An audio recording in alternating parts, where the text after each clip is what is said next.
Okay, so I've asked you to use the quadratic formula for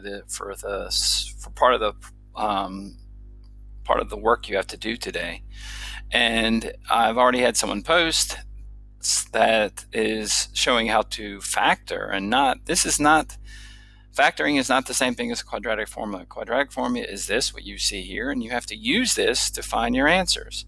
So if you have a quadratic equation, it's going to be in this form: ax squared plus bx plus c. Okay, now I have a quadratic equation here, okay, a very easy one, so that you can see very clearly how to use the quadratic formula and get the answer. Do not use an easy equation. Please try and challenge yourself.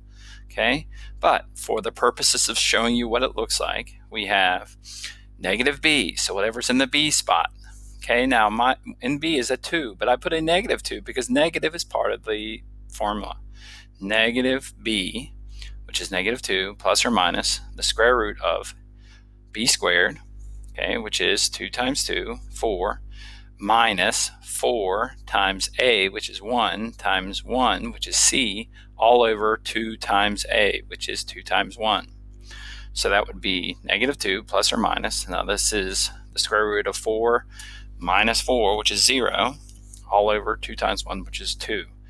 So the answer is negative 1. Okay, negative 1. There's only one answer, because if we were to factor this, obviously, okay, it would be x plus 1 times x plus 1, right? Two numbers that multiply to get 1, that add up together to get 2 in the middle. So x plus 1 times x plus 1. Remember, if we were to solve this in terms of 0, that's why it is negative 1 is the answer. Okay, so please post a video using this formula to find the